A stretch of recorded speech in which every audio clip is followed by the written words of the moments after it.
रक्षाबंधनासाठी अशी मिठाई बनवूया जी झटपट तयार होईल, जास्त खर्चिकही नाही आणि चवीला काजू कतलीलाही टक्कर देईल. फक्त 15 मिनिटांमध्ये तयार होणारी ही क्रीमी बर्फी ना खवा, ना पनीर, ना कोणताही महागडा पदार्थ.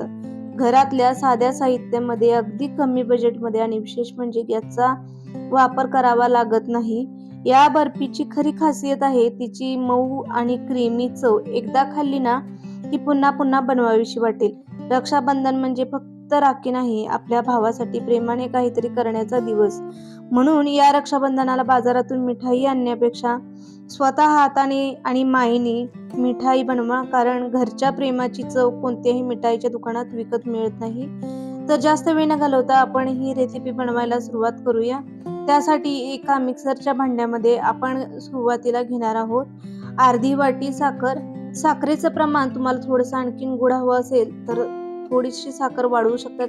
आता या साखरेमध्येच आपण घालून घेऊया 7 ते 8 बदाम, 9 ते 10 काजू घालणार आहोत. छान अशी क्रीमी बर्फी बनवण्यासाठी आपण काजू आहेत ते थोडेसे एक्स्ट्रा घातलेले आहेत. त्यानंतर 2 हिरवे वेलची घालायचे आहेत आणि याची आता पावडर बनवून घेणार आहोत.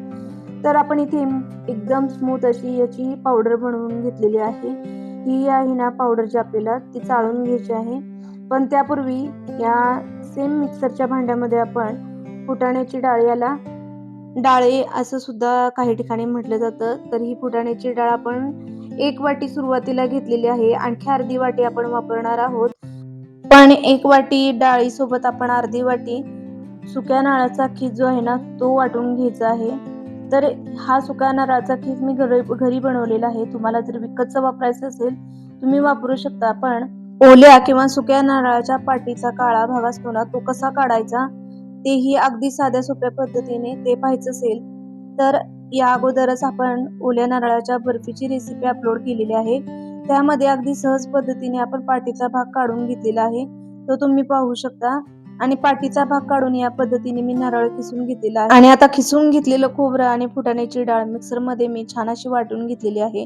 हे आपल्याला चाळून घ्यायचे आहे. त्यापूर्वी मी राहिलेली अर्धी वाटी फुटाण्याची डाळ सुद्धा या पद्धतीने वाटून घेते. तुम्ही 1.5 वाटी डाळ आणि खोबरं एकत्र सुद्धा वाटून घेऊ शकता.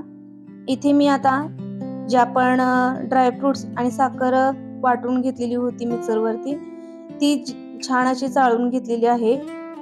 चाळून घेण्यासाठी यामध्ये मी आपला जो झाऱ्या असतो ना तो वापरलेला आहे. तुमच्याकडे वेगळी अशी चाळण असेल तर ती सुद्धा तुम्ही वापरू शकता. राहिलेली फुटाण्याची डाळ आणि खोबऱ्याचा खीस जी आपण एकत्र वाटून घेतलेली होती ती आता चाळून घेऊया. त्यानंतर आपण अर्धी वाटी फुटाण्याची डाळ जी वाटून घेतलेली होती ना ती सुद्धा चाळून घेणार आहोत. मगाशी मी सांगितल्याप्रमाणे फुटाण्याची डाळ जी आपण अर्धी वाटी नंतर वाटून घेतली ती तुम्ही 1.5 वाटी फुटाण्याची डाळ, अर्धी वाटी खोबरं एकत्र सुद्धा वाटून घेऊ शकता. बघा इथे चाळून घेतल्यानंतर याचा राहिलेला जो जाडसर भाग आहे तो तुम्ही पुन्हा मिक्सरच्या भांड्यामध्ये वाटून यामध्ये मिक्स करून घेऊ शकता. आता या चाळून घेतलेल्या मिश्रणामध्ये आपण अर्धी वाटी मिल्क पावडर घालून घ्यायची आहे आणि अर्धी वाटी जी फ्रेश दुधावरची साई असते ना ती वापरायची आहे. 1 ते 2 दिवसाची फ्रेश साई तुम्ही यामध्ये वापरली ना एकदम छान क्रीमी चव आपल्या या मिठाईला यायला मदत होते.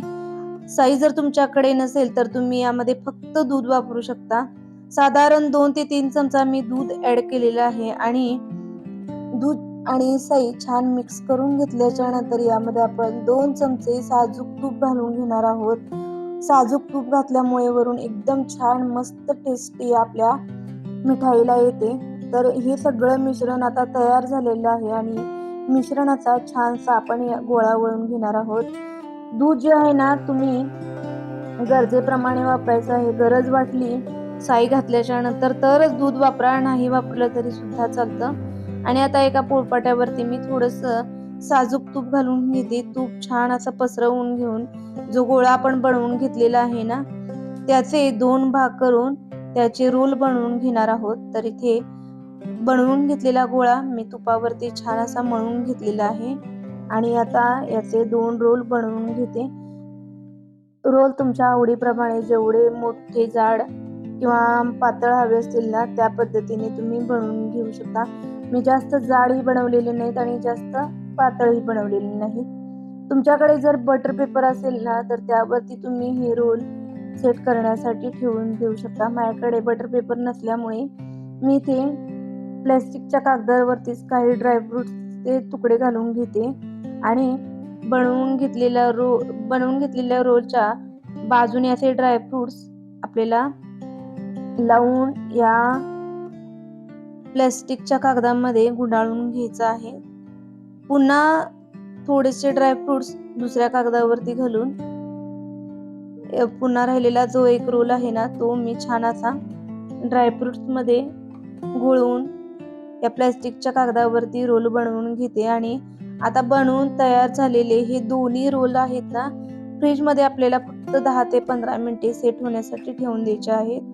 आणि 10 मिनिटानंतर तुम्ही इथे बघू शकता मस्त असे आपले रोल इथे सेट झालेले आहेत. आता आपण तयार रोल जे आहेत ना ते कट करून घेणार आहोत. बघा काय मस्त क्रीमी दिसतायत आणि अगदी परफेक्ट असे सेट सुद्धा झालेले आहेत. आता चाकूच्या मदतीने आपण याचे सेम आकारामध्ये तुकडे करून घेणार आहोत. बघा मस्त एकदम क्रीमी अशी आपली ही मिठाई आपली बनवून तयार झालेली आहे. खायला इतकी जबरदस्त लागते ना की एकदा बनवल्यानंतर पुन्हा पुन्हा तुम्ही बनवून खाल. आणि तुम्ही पाहिलंच आहे की अगदी घरगुती साहित्यामध्ये आपण ही मिठाई बनवलेली आहे. फार खर्चिक नाही आणि चवीला सुद्धा अप्रतिम अशी लागते. तर या रक्षाबंधनामध्ये ही झटपट तयार होणारी गॅसचाही वापर न करता तयार होणारी ही मिठाई तुम्ही सुद्धा नक्की बनवून पहा. आणि रेसिपी जर आवडली असेल ना तर कमेंट करून सांगायला अजिबात विसरू नका. सोबतच लाईक देखील करा आणि जास्तीत जास्त मैत्रिणींमध्ये आणि नातेवाईकांमध्ये आपले व्हिडिओ शेअर करा. सोबतच बेल आयकॉनला देखील प्रेस करा म्हणजेच नवनवीन व्हिडिओ अपलोड झाले की त्याचं नोटिफिकेशन तुम्हाला लगेचच मिळेल आणि सगळ्यात अगोदर आपल्या रेसिपीज तुम्हाला पाहता येतील. तर चॅनलला अजून सबस्क्राईब केलं नसेल तर नक्की सबस्क्राईब करा आणि सोबतच हाईप वरती सुद्धा क्लिक करा.